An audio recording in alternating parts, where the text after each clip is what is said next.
We're in. We're in. We're Okay. in. Well, listen, the intro that I'm about to give, I gave the best intro in the history of video live streams earlier, so whatever I'm going to do isn't as good. But listen, welcome. And just like we said, it's a car wreck. It's a car crash. We've never done it before. We're stepping on the moon.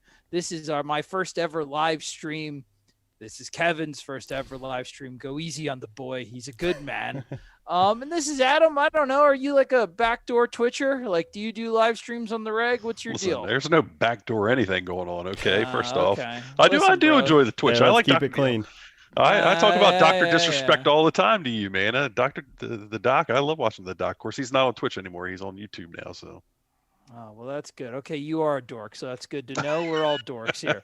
Well, listen, speaking of something not dorky, we're talking pigskin. We're talking football. Now that the live stream is working, tell all your friends to join in so that they can see the next technical glitch that ruins the entire production, but they want to see it live. We're going through the top 5. That's right, the top 5 of our top 10 countdown. We're going to finish it up, and we're also going to be taking your comments, your questions, your insults, hopefully your compliments. I'm very thin-skinned, so if you want to comment on my nice facial hair, go ahead. I'll let you. But we're going to be doing a little bit of everything. We're a variety program here. So just to recap, here's my super secret thorough list of notes. Let's go through the top 10. The number 10 most favorite triple option recruit of the 2021 class was the Boogeyman. Byron Turner, defensive end, clocking in at number 9, offensive lineman Bryson Estes. Clocking in at number 8, somebody that Adam anointed a future Pro Bowler based off some dope highlight tape. That's number 8, tight end Jackson West, Adam's favorite. Number 7, Malik McLean, wide receiver from IMG. Number 6 was outside linebacker, who we think is going to be a defensive end in Patrick Payton. So listen, boys, let's get into it. Let's get to number 5. And number 5 is 3-star, but we find him to be criminally underrated based on his ranking on our countdown. And that is 3-star defensive end for Virginia, George Wilson. He's a weak side defensive end, 6'5", 214. The lad's wiry. Listen, what do we like about George Wilson, boys? I'll let either one of you, whoever's most excited, can go first. Go for it, AB. All right, I'll start. So, I mean, you just gotta like his length. I mean, the dude's he's got he's just a long body, which, you hear these people throw this stuff around. Oh, he's long. What the hell does that mean? He's got long arms. So, I mean, he's got a serious length about him, which is advantageous in pass rush because it helps keep offensive tackles off of his body. So he uses his long arms and his reach to keep those guys at bay, and then he can work his different pass rush moves. He's got to add some weight, but it kind of sucks we weren't able to get any senior film from him. I think his season's actually getting ready to start here in a week or two in Virginia. That's great. I enjoyed that you explained the definition of the word length. I'm not sure that many people knew what long versus short was. However, you applied it in a football sense, which I know a lot of people don't know. And if you don't know the definition of the word long, that's okay. We're here for you. We're here to cover all your bases. Kevin, outside of absurd length, what stood out to you? Yeah, he's got a good first step. So that's really important with defensive ends to get around the corner, to get around the edge. So we haven't really had a great true pass rusher. I think we had kids that had potential, but they didn't get. I don't think they had the right resources to succeed at Florida State. But I think those resources are here now. So having someone that has the potential to be a great pass rusher, he's got the frame, he's got the first step. I think something I'd like to see a little bit more of is bend. He doesn't have to show it against high school kids because he can just run around them. But all elite defensive ends are great with their hands, and they're great at getting around the corner, and that includes bend against better tackles. So a little bit more flexibility would have been nice to see, but the kid has all of the talent, all of the highest ceiling you can have for a defensive end, in my opinion. So do we have video from his junior season, guys? Yeah. Yes, we do. Okay. So as we're taking a look at that, Adam, I'm going to have a question for you. A lot of times George Wilson and Patrick Payton are kind of grouped together in this class. We're a little bit higher on George Wilson. I'd like you to explain why that is. I think the biggest reason is I think he can put a little more bulk on, which is going to make him a little more of a complete defensive end, at least in my opinion. I think he's got kind of the width through his shoulders and through his hips that you're looking for when you're looking at these guys to kind of project that Ooh. he's going to be able to put some weight on and be a little more of a complete player. I like that. Yeah, I mean, and Ah, this yeah. is a junior. I mean, this is a junior. Right. I mean, he's probably 16, maybe 17 in this film. And it's you all know, it's exciting. athleticism, man. Just Yeah. just flies by the tackle. He comes from a pretty good region there in Virginia. But he's going to come get developed more. He's probably not, he's probably not been the best weightlifter. He plays basketball. He's a pretty good basketball player too. So he hasn't developed a ton in the weight room. You see the length there. See the length there though. How he speared that back coming out on the sprint out. Yeah, it was good, man. Not just definitely some strength to the game. Like, oh man, just it's just a poor kid, dude. Oh my God. Oh, the poor guy. Well, listen, is this a guy that we could? We know there's some physical development that has to take place, but is this a guy that we could conceivably see in fourth down situations as early as this year? Yeah, well, I mean, I think just with how devoid they are of talent at the defensive end position anyway. I mean, you brought in Keir Thomas and you brought in Jermaine Johnson. Those are two guys. Derek McClellan's a guy that isn't necessarily a twitchy pass rusher. Third longs, yeah, I don't see why not. I mean, I think you at least need to be ready to put them out there on third long situations and ask them to just go get the quarterback. Yeah, he has a better first step than a lot of the kids that we currently have on the roster. So I don't see how that would be an absurd thing to see. All right, Kev, we got our first question in the chat here, Trey. Oh, right? well, go ahead. Right. Lay it on us. From our boy Fiddle Griddle. Okay. That sounds so great coming out of your mouth, Amy. All right. All right. So Fiddle Griddle asks, who will lead the team in sacks in 2021, and why is it Jermaine Johnson? Yeah, well, Fiddle Griddle, I feel like you asked a question that you already know the answer to. So Yeah. I think we all agree it's going to be Jermaine Johnson. Yep. But let's go deeper into the Griddle's question, and let's answer why. Let's answer why for the Griddle we think it's going to be Jermaine Johnson. So Kev, you go ahead and start. Yeah, I mean, I think you can see guys like this, and he's definitely got potential to be as effective as Jermaine Johnson sometime later in his career. But right now, no one's got the size and the speed that Johnson has on the edge. Yeah, I kind of agree. I mean, he brings a pedigree about him. He had 5 sacks last year, and he only played like I don't know 100 to 150, 200 snaps, whatever it was. I mean, he just brings violence with his hands. I mean, he's heavy-handed. He strikes a blow. I mean, you see him be able to beat double teams. Speaking of blows, man, that was a Paul Johnson chop block he just threw that kid. There's just a ton of reasons, and maybe if you had another pass rusher, you could argue between that person and Johnson, but Johnson's really the only threat you've got on the edge. Okay, quick question then. Before we move on to our next guy, who's going to be number 2 in sacks on the team? I think it's gonna be an interior guy. Do you? Okay, Yeah, so yeah. give a name. Um, You wimp. You coward. Give a name. Jeez, yeah. I'm gonna say Coop, probably, because I think that they're gonna have to respect the edges a little bit more with Thomas and Johnson. That you're gonna get some more interior pressure next year. I'm going with Thomas, dude. I liked his game. He was so violent. I love the violence. All right, let's move on. Fiddle Griddle, wonderful question, my friend.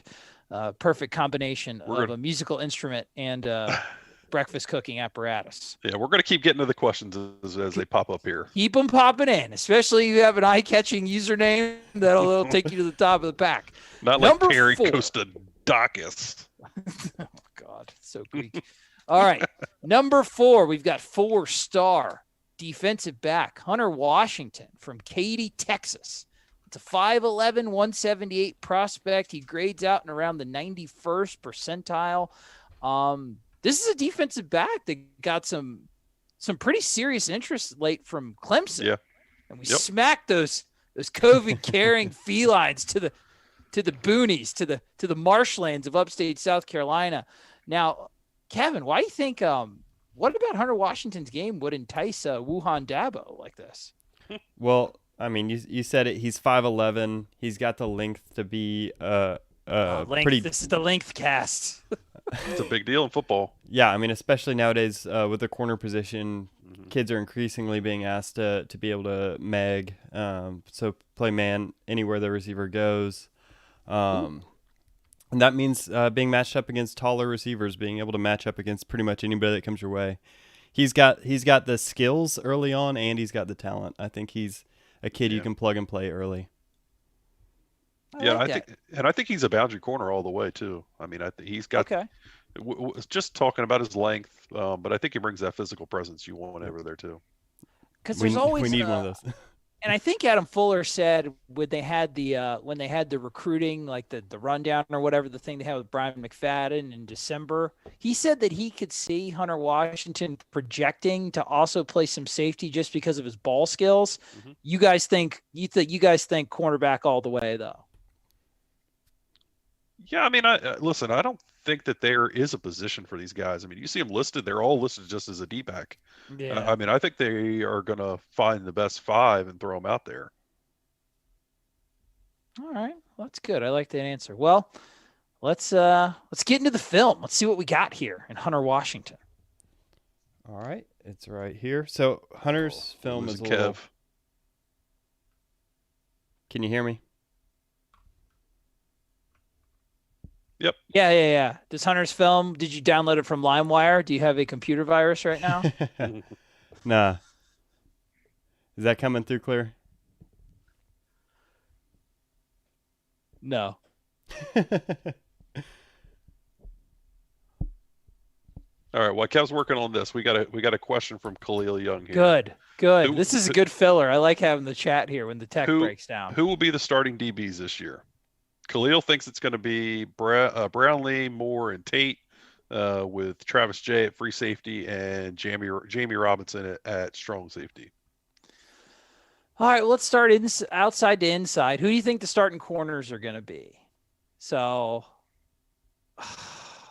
that's tough. Do you think it's going to be 2 new guys? Do you think it's going to be like a Brandon Moore and then maybe the kid from Arkansas or Miko Dotson? Do you think we have 2 guys that transferred into Florida State as our starting cornerbacks this year? I think we all have Brownlee penciled in as the nickel, but could he possibly go outside? Or do we?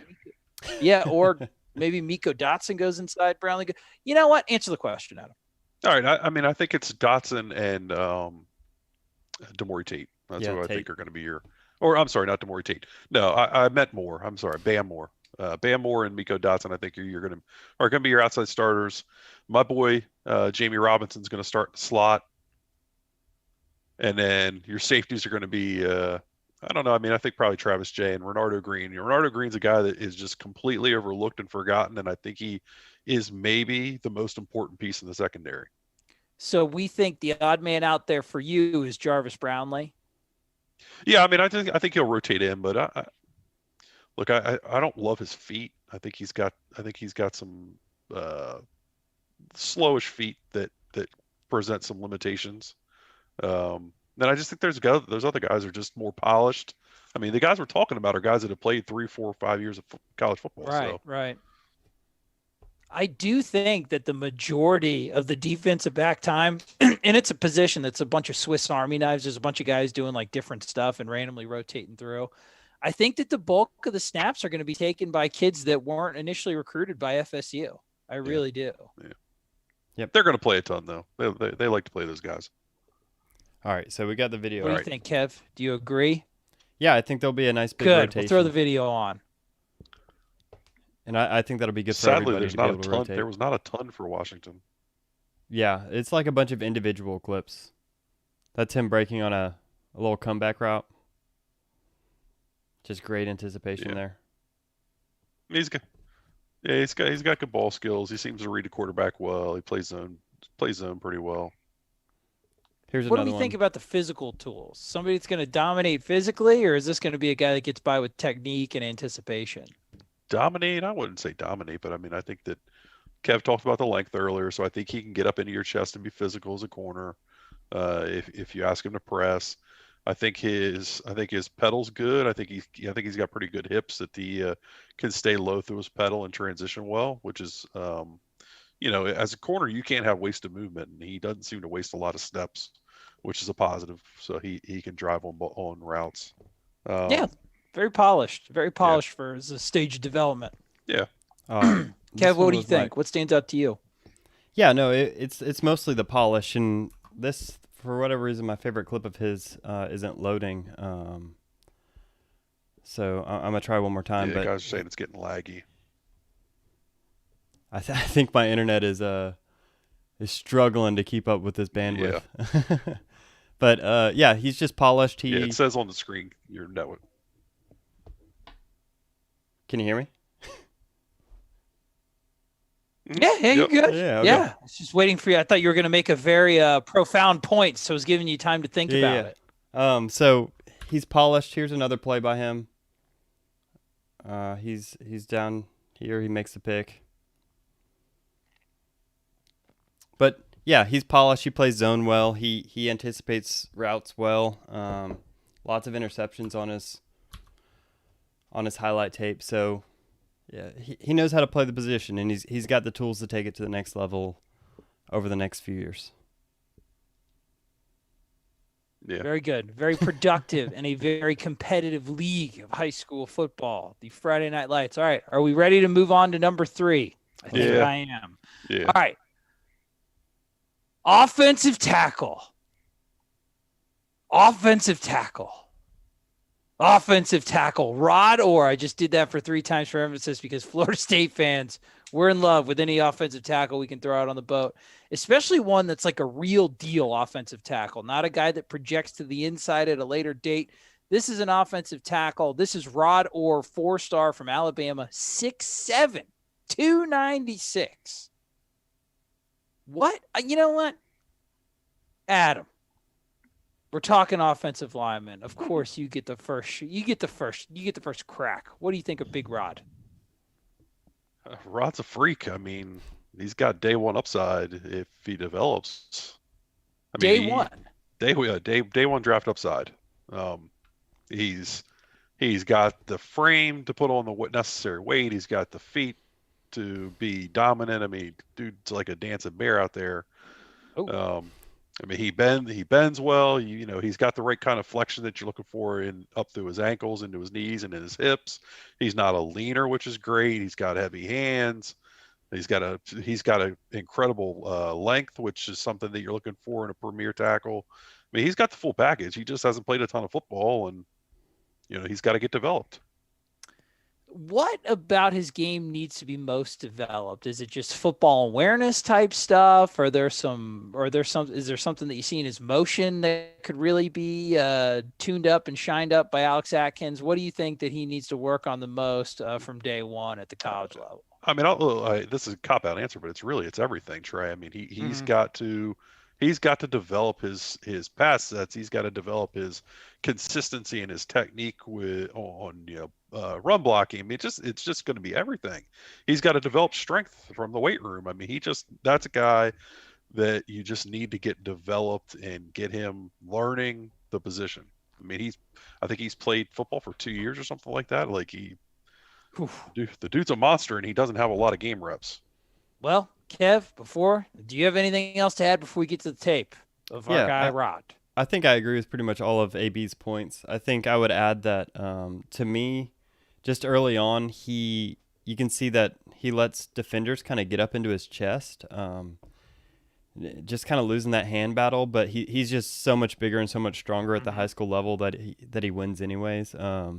And you'll see that, but the kid's he's got the frame, and I think that's a pretty consistent thing about this class is they found kids that might not be polished immediately, but they have the frame to be really good later on.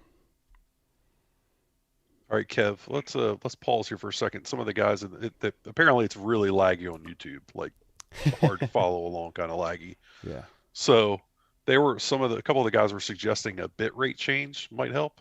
Oh, decrease or increase? Is that my guy Fiddle Griddle? Hold on a second. If you change your bit rate for the live stream, it might help with the stuttering. No, that was I'm going to butcher this name. Daigatsu and then Belzef. Well, do what they say. They sound like serious and Dan Squash is quite concerned about Kev's eyes. They say they look a little stressed. Well, see, that's the great thing about me and you, Adam. We're not the tech guys, so I don't have to worry about bits and stitches and twitches and everything. I mean, it's running for like 3 or 4 seconds, and then it just kind of the bottom falls out, and it buffers for a while. Like we were up around 50 people. We've kind of dropped down to about 20 now, but Well, the hardcores are staying with us, yeah, brothers. brother. That's all right. I let them know it's going to be up on YouTube tomorrow. They can catch it then if they need to. We're gonna get this figured out. If I got to go down there and get Kev some Pay Walmart, Kevin's internet bill for some him. some Walmart internet. That looks nicer. Whatever you just did. It seems to be cleaning up a little bit now. All right, Adam. Uh, Let's talk yeah. football things while Kevin does Yeah. technical things. So Rod Orr, developmental guy, the frame's there. Is this a prospect that might have a higher bust rate? We're very familiar with Florida State promising offensive linemen and busts.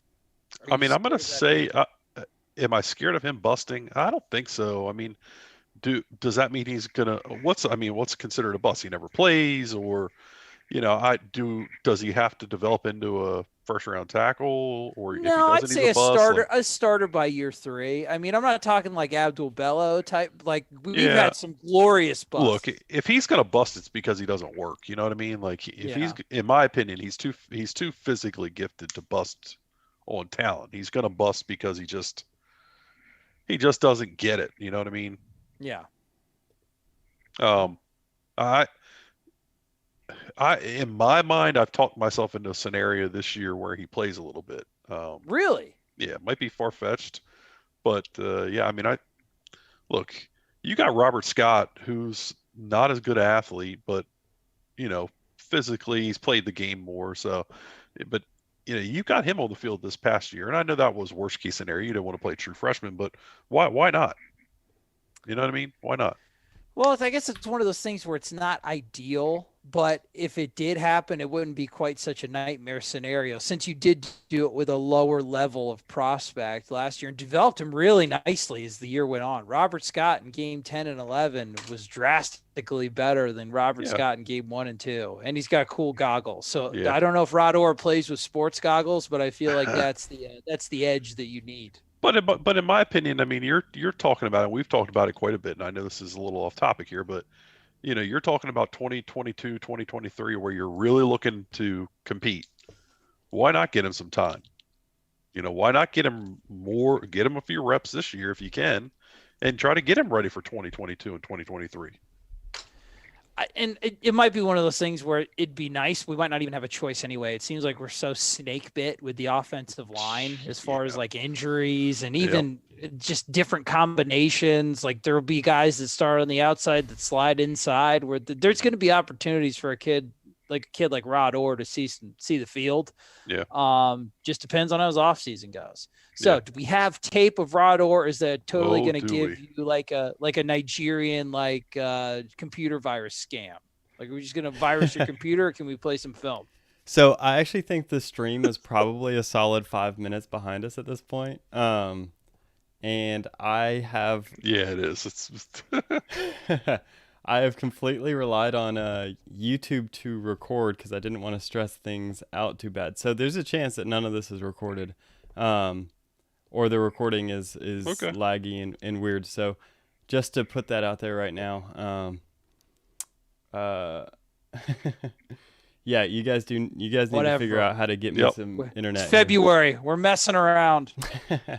But yeah, we do have clips. Well, then let's just power through. Yeah, let's just do it. So this is Rod Orr. Play him. Look at that movement. Nice, cool, fiery triangle to indicate where you're at. Oh, that looks good. That looks like 1080p movement. That is a non-America Online movement. There he is. It's high definition movement. He's moving so fast, it looks like it's laggy.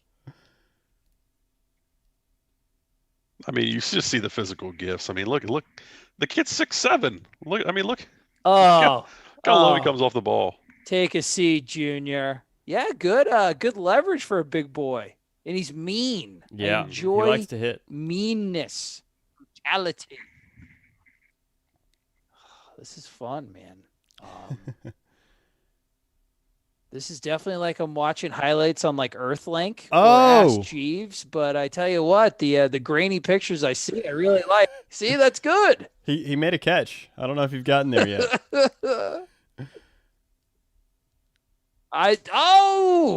I still haven't got there. Oh my God.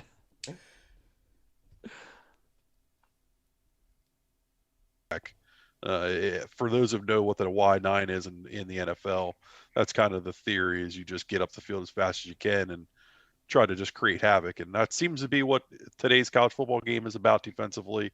And I think that's where Florida State wants to get to. So that's why I think he slides inside the three tech, as time goes on here.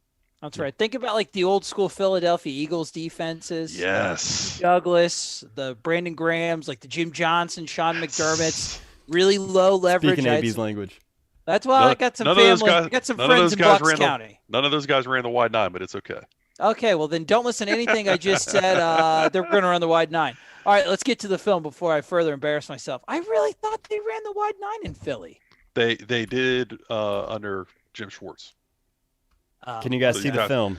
These past few years. I mean, but look, he's going to line up at nose tackle most of the game. Yeah, just watch when nose he tackle just here. abuses people. Look at how scared the quarterback is. Asking the coach, can I just not play anymore? No, you have to play against Chambray. Chambray has the worst film. God. Oh, my God. As a center, that makes me sad to watch a center do that. That's tough. What do you mean he has the worst film? What do you mean by that? I mean, look, there's going to be another 20-second gap before this ball snapped. Well, that's good. Break down the formation. Do your job. Oh, yeah, trips. Surprise, a high school is playing 4 wide trips. He's there, man. He's there. I can't even I've watched this clip like 10 times. I don't know which one he is here. Okay, well, just look at the pile. He's the one making the violent mess. one. Yes, exactly. The best one. He does have a little violence to him. I love the what 5 are extra the main seconds of post play. The main attribute of Chambray's game, Adam first, then Kevin. What stands out to you the most? Oh, I think it's quick hands and kind of his speed off the ball. Okay. Yeah, and you could see that with that move, shedding that block of that center on that first clip. What do you think, Kevin? He is so quick off the ball. Like watching him at nose tackle just doesn't make sense. I'm with you guys. I think, I don't know if you'd call it like a simplification of the defense, but just having some defensive linemen on the interior that can attack would be nice. I don't know if I'm concerned. I'm interested to see what they're going to do with the one technique, kind of the nose guy, after Robert Cooper leaves, like who's the next man up there. But I think with Chambray and then Josh Farmer, who I think is going to develop into a similar type of player to Chambray, albeit not as talented, they might be set at this 3 technique for a while.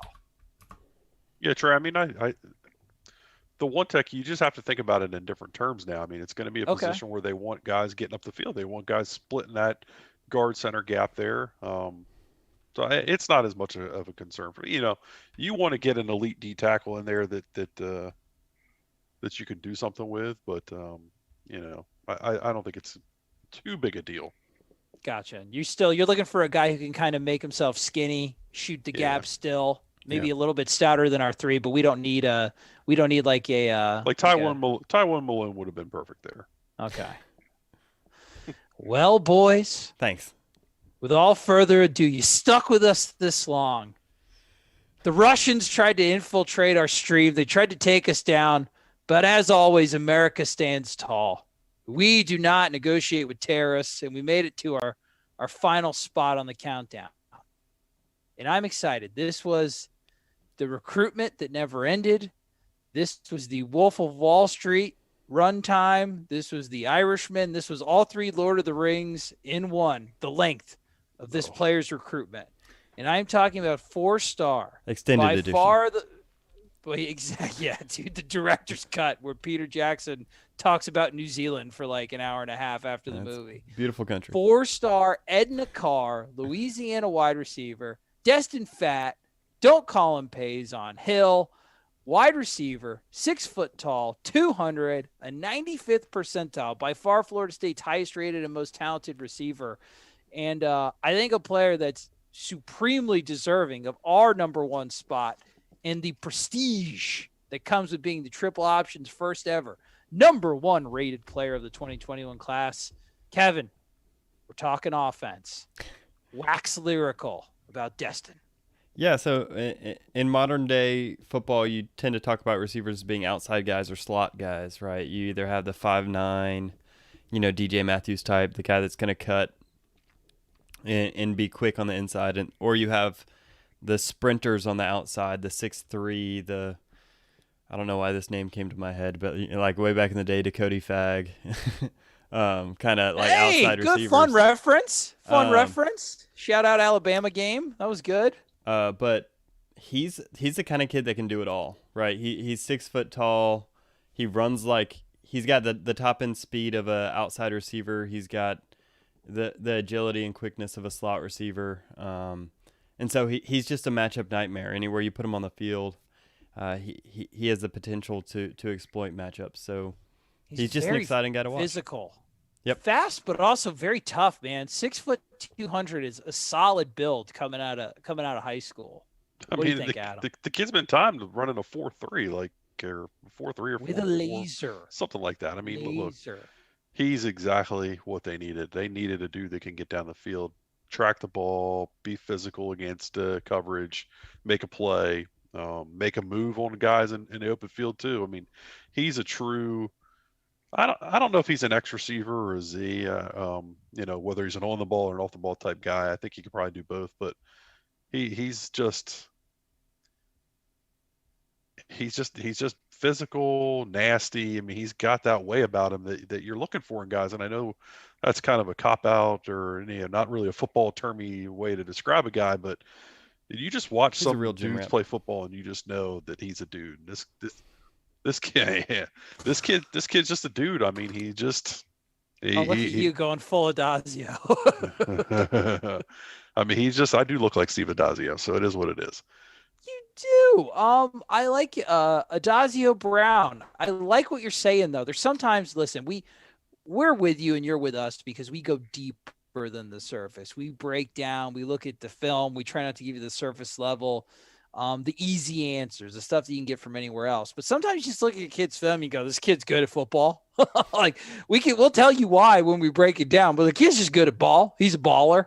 So let's show the film. I think, Adam, I have not seen this yet. I don't know if Kevin has.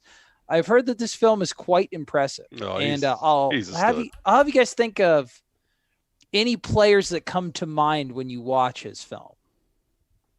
But the important question is, does he play tackle? It's a lot of circles. Yeah, Rashad Green, but more physical. Oh, okay. All right.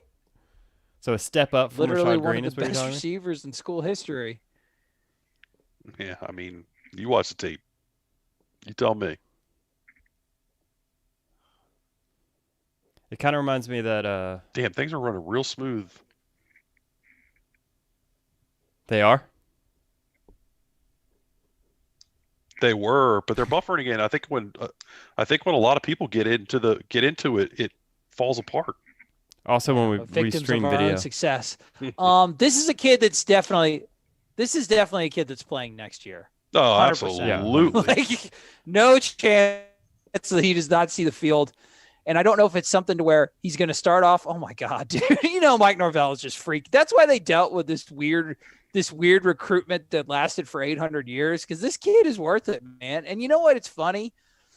It was a recruitment that lasted forever, but it was kind of drama free. Like there was never a decommitment. There was like some whispers in December, but he stuck solid the whole way. And I for one, am very glad after watching this film. I mean, Trey, so you asked the question, what's your answer? I mean, who do you see?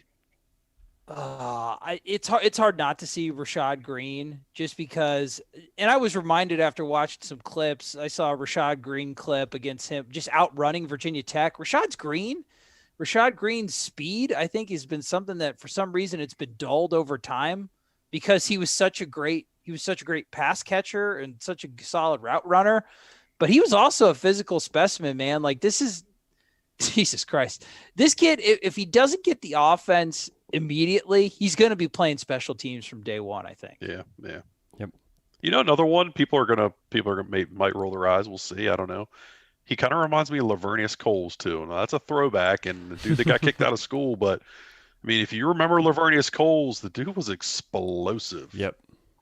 That guy was the hidden. That's one of the hidden best receivers that Florida State's ever had. Obviously, it did not end amicably, and he never mentioned our name on Monday Night Football when And they I asked don't what blame school him. he I came don't from. blame him. Yeah, there was some stuff that went down there, but dude, don't get it twisted. Being compared to Lavernius Coles that's a good receiver. I mean, this is super big time Louisiana football here, and he dominated. He absolutely dominated. Hey, Lavernius Kev, Coles was where the does fastest this guy in Madden kid- for a It's second. easy when you're that good. Sorry, I can't. Where does he fit in? You know what you. That's okay. You know what Mike Norvell likes to do better than anybody else. Where does a kid of this caliber fit? Like, what does Mike Norvell immediately scheme up for this kid? Yeah, so Mike Norvell wants those one-on-one matchups. That's why he's going to run the ball until he gets one-on-one matchups, and then he's going to try to beat you deep. And this is a kid that can beat you deep, can catch the ball when he does beat you deep. And he's just a guy that he can use as a real matchup nightmare, you know? And all you have to do is get the ball in his hand. He kind of reminds me of And I that think